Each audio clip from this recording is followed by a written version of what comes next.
الحمد للہ رب العالمین والصلاة والسلام علی اشرف خلق اللہ وسید المرسلین وعلی آلہ وصحبہ اجمعین رب اشرح لی صدری ویسر لی امری واحلل عقدۃ من لسانی یفقہوا قولی اللہم انفعنا بما علمتنا وعلمنا ما ينفعنا وزدنا علما آمین یا رب العالمین۔ نبی اکرم صلی اللہ علیہ وسلم کے شمائل کے بیان میں سیدنا ہند بن ابی حالہ رضی اللہ تعالی عنہ کی روایت کا ہم مطالعہ کر رہے تھے۔ اس کے دوسرے حصے میں سیدنا حسین رضی اللہ تعالی عنہ نے اپنے والد محترم سیدنا علی رضی اللہ تعالی عنہ سے پوچھا کہ نبی اکرم صلی اللہ علیہ وسلم کے گھر کے معمولات، باہر کے معمولات اور آپ کی کوئی عمومی سیرت بیان فرمائیے۔ اس کے ضمن میں سیدنا علی رضی اللہ تعالی عنہ کا بیان چل رہا تھا کہ نبی اکرم صلی اللہ علیہ وسلم کے پاس جب لوگ حاضر ہوتے تو آپ لوگوں کے ساتھ مشغول ہو جاتے اور لوگوں کو ایسے کاموں میں لگا دیتے جو ان کے لیے سدھار کا باعث ہیں، ان کے لیے بہتری کا باعث ہے اور امت کے لیے صلاح و فلاح کا ذریعہ ہے۔ اور نبی اکرم صلی اللہ علیہ وسلم سے لوگ سوال کرتے اور ان کو ایسی باتیں بتاتے جو ان کے مناسب حال ہوتی، اور اس کے بعد سیدنا علی رضی اللہ تعالی عنہ فرماتے ہیں کہ جب یہ ہوتا تو پھر نبی اکرم صلی اللہ علیہ وسلم یہ بھی فرما دیتے وَيَقُولُ لِيُبَلِّغِ الشَّاهِدُ مِنْكُمُ الْغَائِبَ۔ اب چاہیے یہ کہ جو لوگ موجود ہیں، شاہد ہیں، حاضر ہیں، وہ پہنچا دیں ان باتوں کو ان لوگوں تک جو موجود نہیں ہیں، جو غائب ہیں۔ دیکھیے، دین جو پہنچانا ہے یا خیر کی جو بات پہنچانی ہے اس کا یہی فطری طریقہ ہے کہ یہ فرد سے فرد تک پہنچتی ہے۔ اور ہمیں معلوم ہے کہ یہ جو ایکسپریشن ہے یہ نبی اکرم صلی اللہ علیہ وسلم نے اپنے خطبہ حجۃ الوداع کے موقع پر بھی ارشاد فرمایا، جب آپ نے بہت سی ہدایات دیں، اس کے آخر میں فرمایا کہ لِيُبَلِّغِ الشَّاهِدُ الْغَائِبَ، چاہیے یہ کہ جو یہاں موجود ہے وہ پہنچا دے اس تک جو یہاں موجود نہیں ہے۔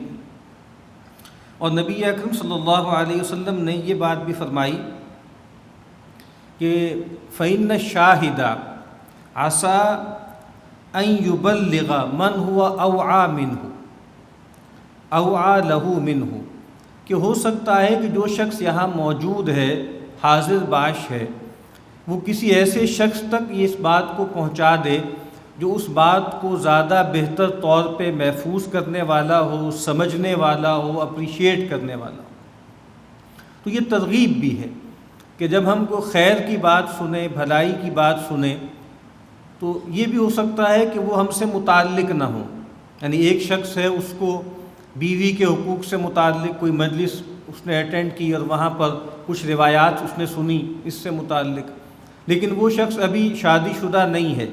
تو وہ ایک ایسے شخص کو یہ بات پہنچا دے جو شادی شدہ ہے اور جس کے لیے وہ بہت زیادہ مفید ہے۔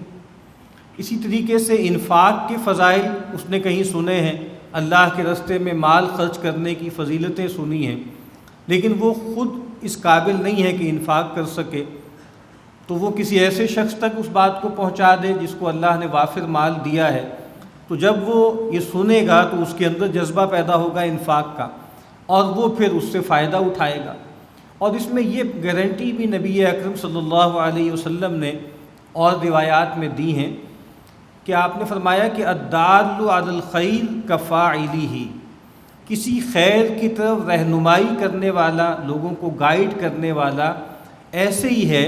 جیسے وہ خیر کا کام کرنے والا۔ جیسے ایک مشہور روایت ہے کہ نبی اکرم صلی اللہ علیہ وسلم تشریف فرما تھے، ایک صاحب آئے اور انہوں نے عرض کیا کہ اللہ کے نبی، میری سواری جاتی رہی ہے، مجھے سواری درکار ہے، آپ مجھے سوار کر دیجیے۔ تو نبی اکرم صلی اللہ علیہ وسلم نے فرمایا کہ میرے پاس تو نہیں ہے اضافی سواری۔ تو ایک صاحب نے جو مجلس میں موجود تھے انہوں نے کہا کہ اللہ کے نبی، میں ان صاحب کو ایک ایسے صاحب کے پاس لے جاتا ہوں جو ان کو سواری فراہم کر دے گا۔ تو اس موقع پر نبی اکرم صلی اللہ علیہ وسلم نے یہی بات فرمائی کہ جو شخص ان کو سواری فراہم کرے گا، ان کی مدد کرے گا، تو ظاہر ہے یہ بہت خیر کا کام ہے، بھلائی کا کام ہے، اس کو تو اجر ملے گا ہی ملے گا، لیکن یہ صاحب جو ان کو گائیڈ کر رہے ہیں، ہاتھ پکڑ کر لے جا رہے ہیں، ان کو بھی اس کا اجر ملے گا۔ تو نبی اکرم صلی اللہ علیہ وسلم لوگوں کو ان کی نفع کی باتیں بتاتے، جو وہ سوالات کرتے دینی دنیاوی معاملات میں ان کے جوابات ارشاد فرماتے، اور پھر ساتھ یہ بھی کہہ دیتے کہ بھئی سب لوگ تو یہاں موجود نہیں ہیں، سب کے لیے موقع نہیں ہے کہ میری مجلس میں موجود ہوں، تو چاہیے یہ کہ تم لوگ بخل نہ کرو، اور جو خیر تم نے مجھ سے پایا ہے اس کو پہنچاؤ ان لوگوں تک جو یہاں موجود نہیں۔ اور پھر نبی اکرم صلی اللہ علیہ وسلم یہ بھی ارشاد فرمایا کرتے تھے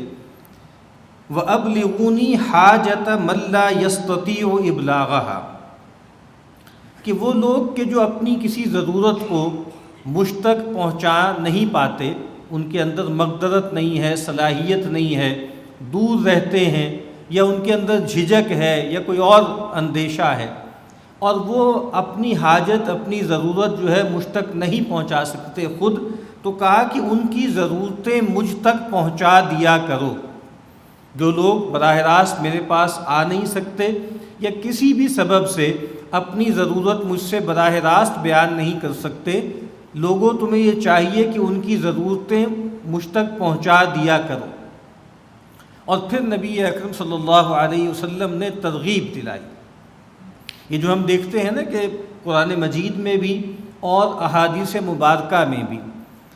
نیک اعمال بیان ہوتے ہیں اور پھر ان کے فضائل بیان ہوتے ہیں، طبیعت کو اس کی طرف ابھارا جاتا ہے۔ تو یہاں پر بھی ہم دیکھتے ہیں کہ نبی اکرم صلی اللہ علیہ وسلم نے انسانی نفس کے اندر یہ جو ایک بنیادی ہم کہہ سکتے ہیں مادہ ہے کہ وہ رغبت اور رہبت کے اصول پہ چلتا ہے، اس کے اندر کچھ چیزوں کے لیے کشش ہے، اس کی طرف وہ لپکتا ہے، اور کچھ چیزوں سے وہ خائف رہتا ہے، اس سے وہ ریپیل کرتا ہے، اس سے رہب اور اندیشے کا تعلق رکھتا ہے۔ تو پہلے آپ نے لوگوں سے کہا کہ دیکھو جو اپنی ضرورت مجھ تک پہنچا نہیں پاتے ان کی ضرورتوں کو مجھ تک پہنچایا کرو، اور اب ابھارا اس پر اور فرمایا فَإِنَّهُ مَنْ أَبْلَغَ سُلْطَانًا حَاجَةَ مَن لَّا يَسْتَطِيعُ إِبْلَاغَهَا، کہ جو شخص کسی بھی صاحب اختیار، سلطان کا مطلب ہے جو حکمران ہے یا صاحب اختیار ہے، کوئی بھی کوئی آفیسر ہے، کوئی شخص ہے، کسی برادری کا بڑا ہے، کوئی پنچ ہے، تو کہا کہ جو شخص بھی کسی صاحب حیثیت صاحب قدرت شخص تک کسی کی ضرورت کو پہنچاتا ہے جو اپنی ضرورت پہنچانے پر قادر نہیں ہے، ثبت اللہ قدمیہ یوم القیامہ، ایسے شخص کے قدم اللہ تعالیٰ قیامت کے دن جما دیں گے۔ یہ بہت بڑی فضیلت ہے کہ وہ شخص جو کسی ایسے شخص کی ضرورت کسی صاحب اختیار تک پہنچاتا ہے جس تک وہ خود پہنچانے کی استطاعت نہیں رکھتا، اللہ تعالیٰ قیامت کے دن اس کے قدموں کو جماؤ عطا فرمائیں گے۔ اور یہ بہت اہم ہدایت ہے۔ ایک بہت خوبصورت روایت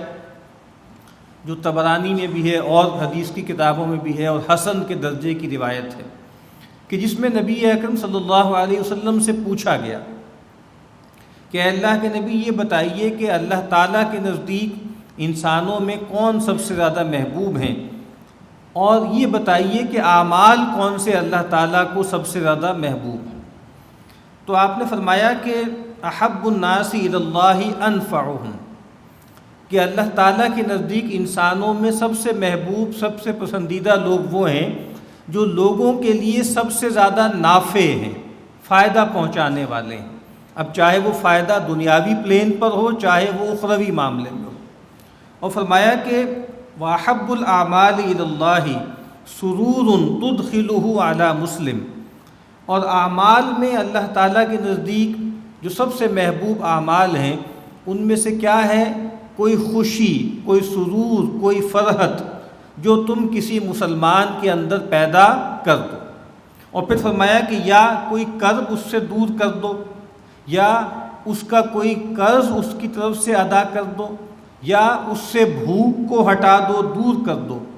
اور پھر آپ نے فرمایا کہ وَلَأَنْ أَمْشِي مَعَ أَخِيهِ الْمُسْلِمِ فِي حَاجَتِهِ، اور یہ بات کہ میں اپنی کسی مسلمان بھائی کی حاجت کے لیے اس کے ساتھ چلوں، چل کر اس کا کام کر دوں، احب الی من ان اعتکف فی المسجد شہرا، یہ بات مجھے زیادہ محبوب ہے اس سے کہ میں اپنی مسجد میں 1 ماہ کا اعتکاف کروں۔ اب یہ غیر معمولی بات، اور فرمایا کہ ومن مشى مع اخیہ المسلم، اور جو شخص کسی مسلمان بھائی کے ساتھ چلتا ہے فی حاجت، اس کی کسی ضرورت کے لیے، حتی یثبتھا، یہاں تک کہ وہ اس کو پورا کر دے، اثبت اللہ قدمیہ یوم تزول الاقدام، اللہ تعالیٰ اس شخص کے قدموں کو ثبات عطا کریں گے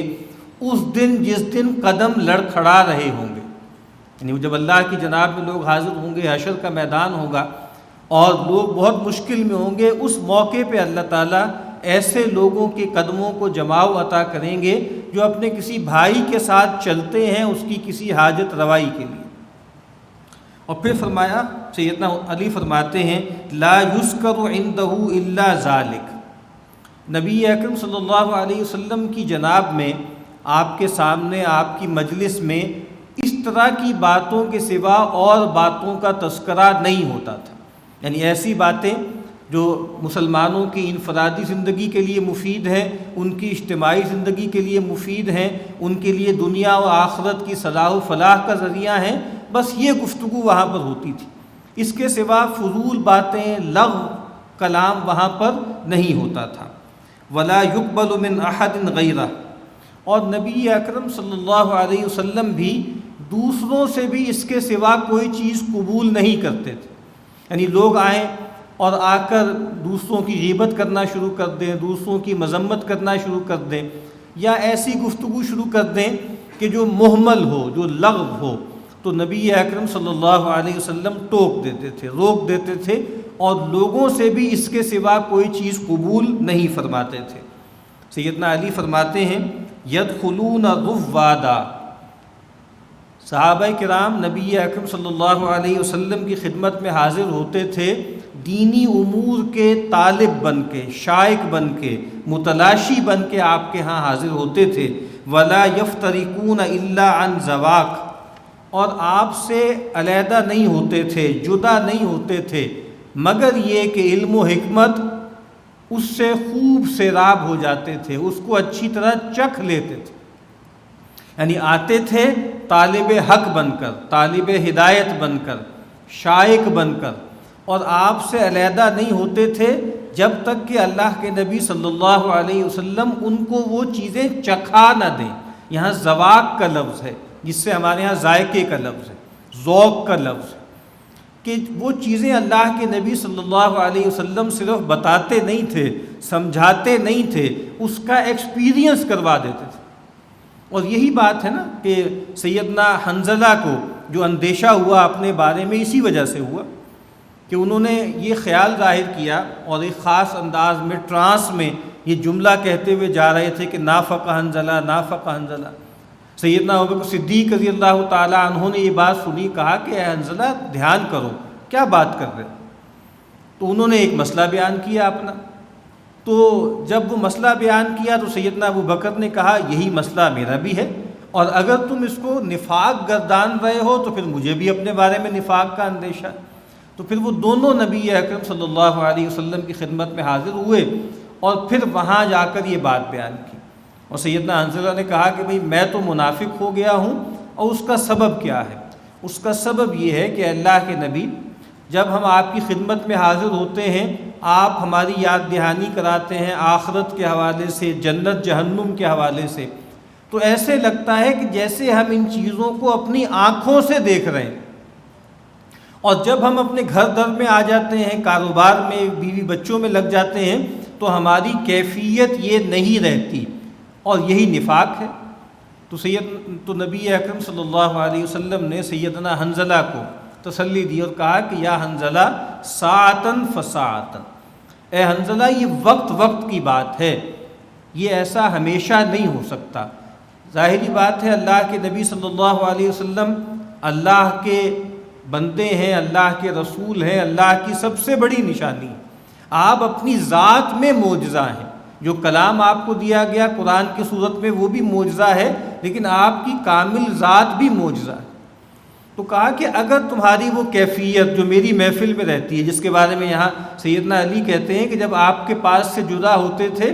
تو گویا اللہ کے نبی ان کو حقائق چکھا دیتے تھے، چیزوں کا تجربہ کروا دیتے تھے۔ کہا کہ اگر تمہاری وہ حالت جو ہے وہ مینٹین رہے، تم اسی پر قائم رہو، تو پھر فرشتے تم سے تمہارے بستروں پر اور تمہارے رستوں میں مصافحے کریں،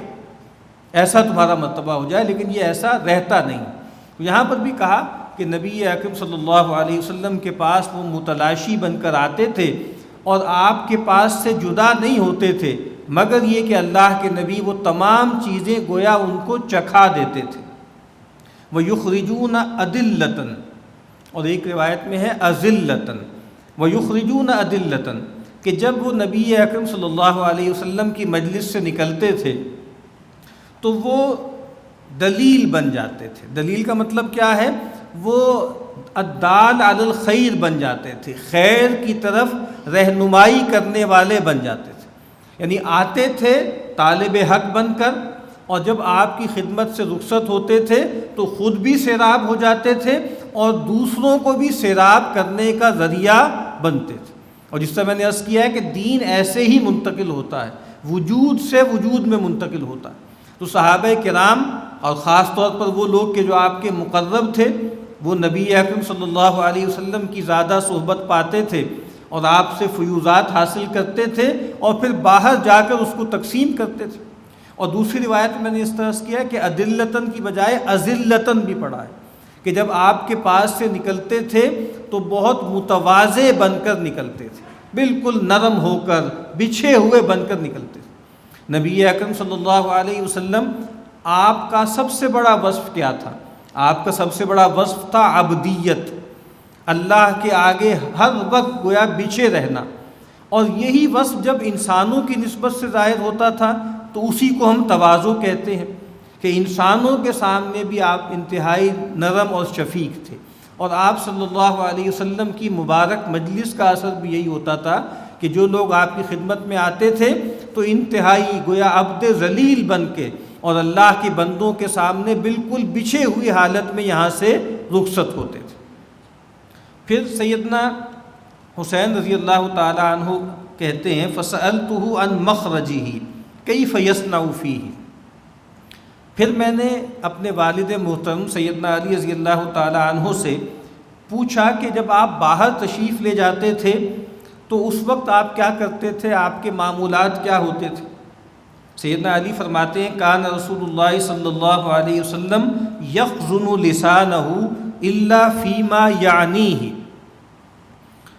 سیدنا علی فرماتے ہیں کہ رسول اللہ صلی اللہ علیہ وسلم سوائے بامانی بات کے اپنی زبان کو روک کر رکھتے تھے، تھام کر رکھتے تھے۔ آپ زیادہ گفتگو نہیں فرماتے تھے۔ پیچھے ہم اسی روایت میں پڑھ چکے ہیں کہ طویل السکت، رسول اللہ صلی اللہ علیہ وسلم طویل خاموشی اختیار فرماتے تھے، لا یتکلم فی غیر حاجت، بغیر ضرورت کے کلام نہیں فرماتے تھے، کم گفتگو فرماتے تھے۔ وَيُؤَلِّفُهُمْ وَلَا يُنَفِّرُهُمْ، اور سیدنا علی فرماتے ہیں کہ نبی اکرم صلی اللہ علیہ وسلم اپنے اصحاب کی تعلیف فرماتے تھے، ان کو جوڑ کر رکھتے تھے، ان کے اندر انسیت پیدا کرتے تھے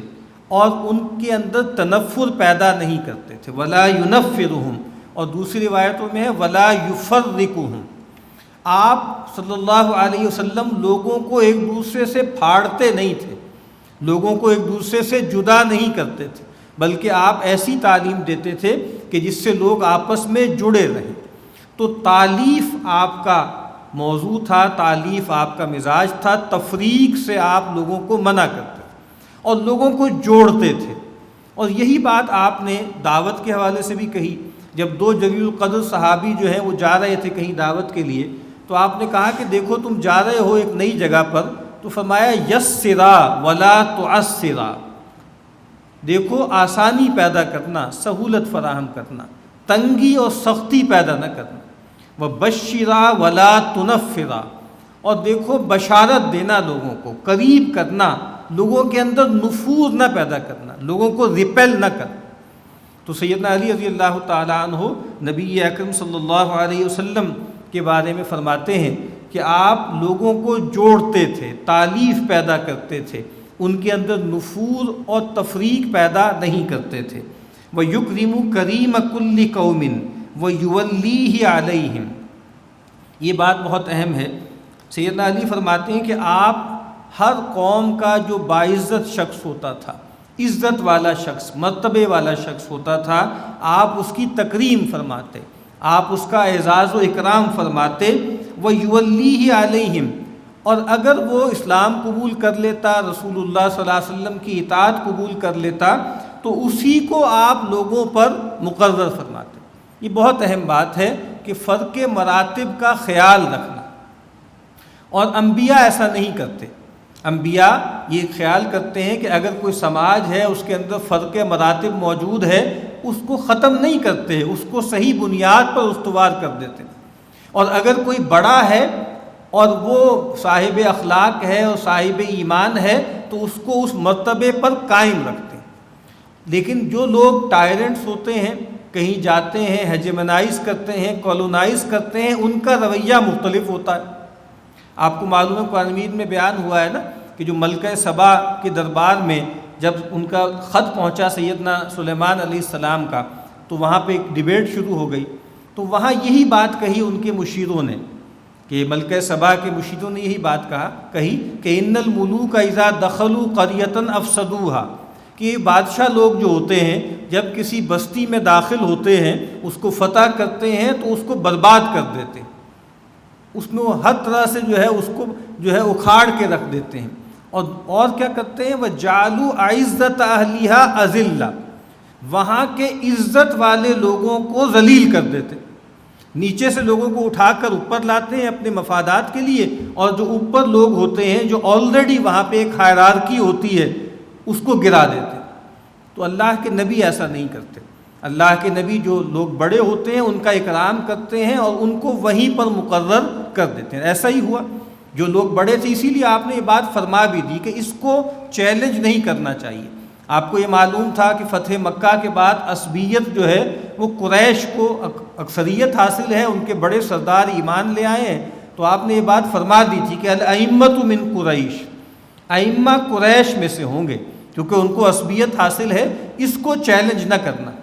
تو یہاں پر بھی فرمایا کہ جو کسی قوم کے بڑے ہوتے ہیں ان کا اکرام کرتے تھے اور ان کو انہی پر ولی بنا دیا کرتے تھے۔ اسی لیے اللہ کے نبی نے فرمایا نا کہ انزل الناس منازلہم، کہ لوگوں کے ساتھ معاملہ کرو ان کی قدر و منزلت کے مطابق۔ اور ایک اور جگہ آپ نے فرمایا کہ اذا اتاکم کریم قوم فاکرموہ، جب تمہارے پاس کسی قوم کا کوئی معزز آدمی آئے تو اس کا اکرام کرو۔ اور آپ نے ہمیشہ اس بات کا اہتمام کیا کہ جو نارمز ہیں، جو اکرام کے طریقے ہیں، اس کو قبول کیا جائے، اس کو اپنایا جائے۔ صلح حدیبیہ کے بعد جب آپ نے وہ خطوط لکھنے کا ارادہ فرمایا تو کسی نے آپ کو بتایا کہ آپ دوسرے لوگوں کو خطوط بھیج رہے ہیں، تو فرمایا گیا، کچھ لوگوں نے کہا کہ ان العجم لا يقبلون الا کتابا علیہ ختم، یہ جو عجمی لوگ ہیں، یہ جو حکمران ہیں، یہ کوئی ایسا خط یا کوئی ایسا نوشتہ قبول نہیں کرتے جس پر مہر نہ ہو۔ ان کے ہاں یہ ہے کہ بادشاہ کی مہر ہوتی ہے۔ تو نبی فستنا خاتمن، تو اللہ کے نبی صلی اللہ علیہ وسلم نے ایک خاتم، ایک انگوٹھی بنائی جس پہ محمد الرسول اللہ کندہ تھا، اور اصلاً وہ انگوٹھی مہر کے طور پہ تھی، آپ مہر لگاتے تھے۔ تو آپ نے اس کا اعتبار کیا کہ اگر کسی قوم میں کوئی نارم ہے تو اس کا لحاظ رکھا جائے گا۔ اور کئی واقعات ہیں، جب نبی اکرم صلی اللہ علیہ وسلم کے پاس معزز لوگ آئے تو آپ نے بہت زیادہ گویا ستائشی کلمات بھی کہے۔ وہ جو وفد عبد القیس جب آپ کے پاس آیا تو آپ نے کہا کہ مرحباً بالقوم،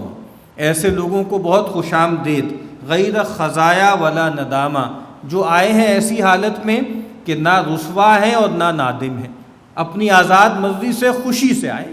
اسی طریقے سے جب سیدنا عمار رضی اللہ تعالیٰ عنہ آپ کے ہاں آئے تو آپ نے کہا، پوچھا گیا کہ جی عمار آئے ہیں، تو آپ نے کہا اِذْنُوا لَهُ، ان کو اجازت دے دو، مرحباً بالطیب المطیب، کہ بہت ہی خوش آمدید ہے اس شخص کے لیے جو بہت پاکیزہ ہے اور اس کو پاکیزہ بنایا گیا۔ اسی طریقے سے جب اکرمہ بن ابی جہل جو جب فتح مکہ کے بعد بھاگ کے جانے لگے اور پھر ایک کشتی میں ان کے ساتھ ایک معاملہ ہوا، اور جب وہ واپس آئے تو نبی اکرم صلی اللہ علیہ وسلم نے جب ان کو بتایا گیا کہ اکرمہ آئے ہیں، اب ظاہری بات ہے کہ نبی اکرم صلی اللہ علیہ وسلم اور دین کے جو سب سے بڑے دشمن کوئی ہو سکتا ہے تو وہ ابو جہل تھا، اور ان کا بیٹا آیا ہے، لیکن چونکہ آیا ہے مطیع ہو کر ایمان قبول کرنے کے لیے، تو نبی اکرم صلی اللہ علیہ وسلم نے فرمایا مرحباً بالراکب المہاجر، کہ بہت خوش آمدید ہے اس مہاجر سے جو ہمارے پاس سوار ہو کر آیا، یعنی کشتی میں گیا تھا اور وہاں سے واپس سوار ہو کر آیا۔ تو یہ نبی اکرم صلی اللہ علیہ وسلم کا وصف ہے کہ آپ ہر قوم کے باعزت شخص کا اکرام کرتے تھے اور اسی کو ان پر انچارج بنا دیتے تھے۔ تو ابھی یہ روایت آگے چل رہی ہے، انشاءاللہ اگلی مرتبہ اس کا مزید مطالعہ کریں۔